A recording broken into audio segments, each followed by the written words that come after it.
Good morning, students. How are you? I hope all are fine. So today we will begin with our revision of chapter 7, British Education in India and its impact.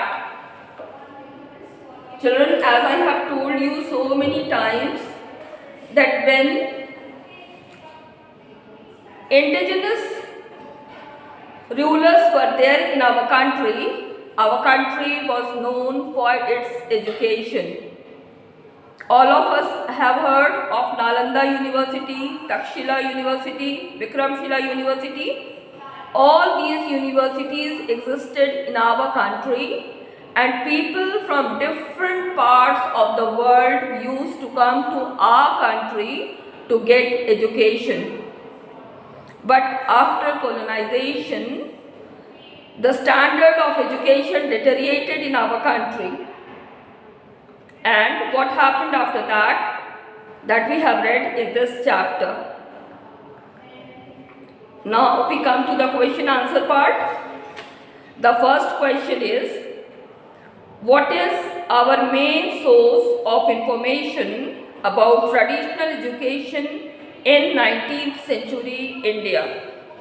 As it is given in the beginning of the chapter,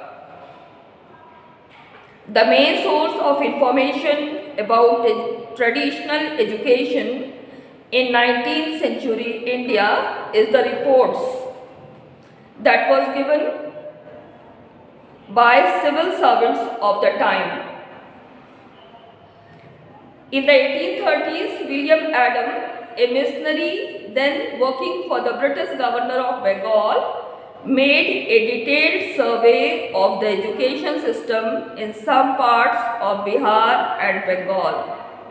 He reported that there were about 1 lakh village schools in the region. Now we come to the next question. What were children taught to do in the elementary schools of 19th century India?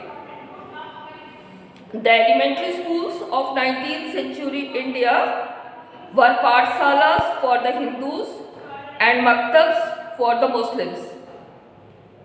In these schools, children were taught to read, write, do simple arithmetic and memorize religious texts. In maktabs, the Muslims used to memorize their own religious texts, and in pathshalas, the Hindus used to memorize their religious texts. Now comes the third question. Name 2 kinds of institutions that imparted higher education in pre-British India. Mention the medium of instructions in each. 2 kinds of educations, 2 kinds of institutions in which higher educations were imparted in British India. Hindu received higher education in tolls. Hindu received higher education in tolls, where the medium of education was Sanskrit, and Muslim received higher education in madrasas, where the medium of education was Persian. So, the medium of education was different for the Hindus and the Muslims. The Hindus were taught in Sanskrit and the Muslims were taught in Persian. Even the places were different. For the elementary education also we have seen, the Hindus were taught in pathshala and the Muslims were taught in maktabs. The same was there for the higher education also. Hindus received higher education in tolls and the medium of education was Sanskrit, whereas the Muslim received higher education in madrasas and the medium of education was Persian.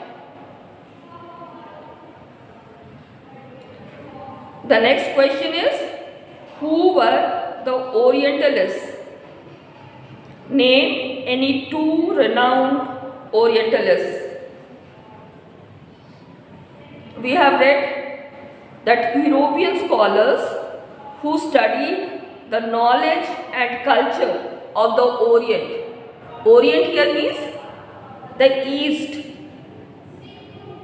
So, European scholars who studied the knowledge and culture of the Orient or the East were called Orientalists. Who were Orientalists? Orientalists were the European scholars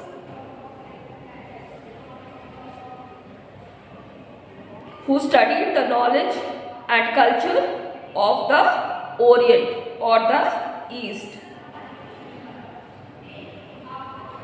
Two names,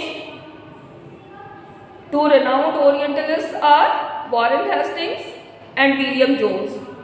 Some other names are given here in your book, but the two important names are Warren Hastings and William Jones. Other names are Henry Thomas, Colebrook, Jonathan Duncan. But in the answer we have to write only two names. But for your knowledge, you should know all these names. All these people were Orientalists.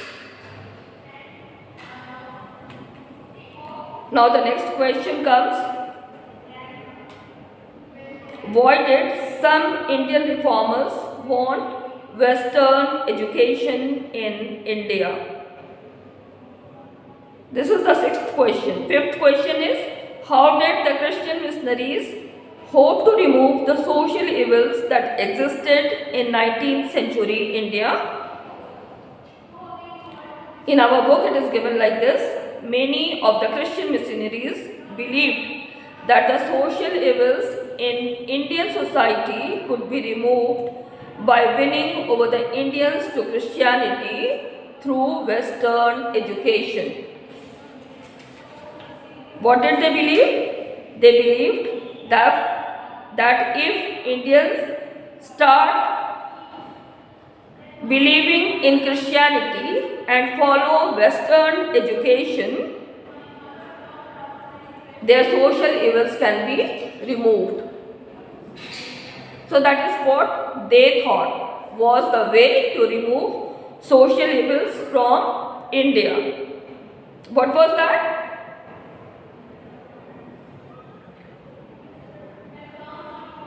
Indian society can be free from social evils if they are given Western education.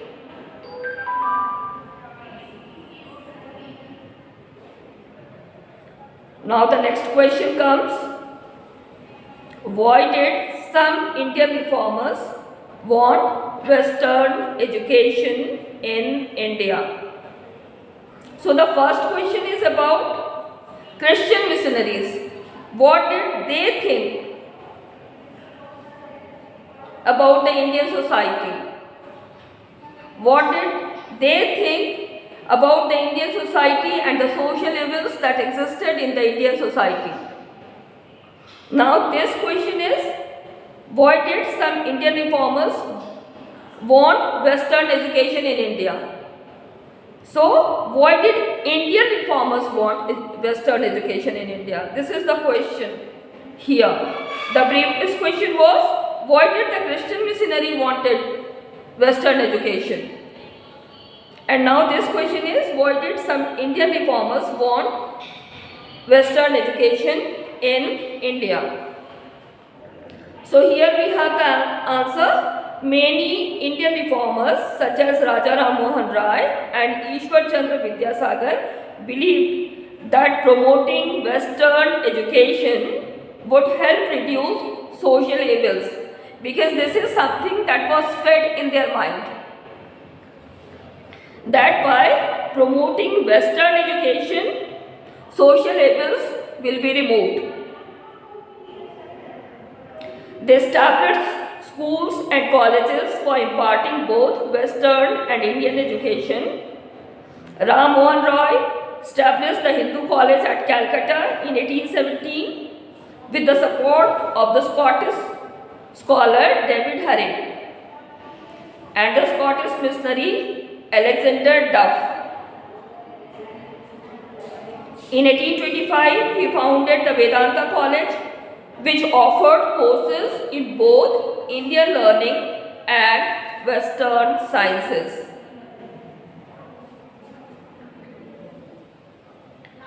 So, first question is, how did the Christian missionaries hope to remove the social evils? So, they thought that if they are converted into Christianity and they are given Western education, and more or less the same was the thinking of the Indian reformers also. They also thought the same way during that period of time. Western education would help reduce social evils.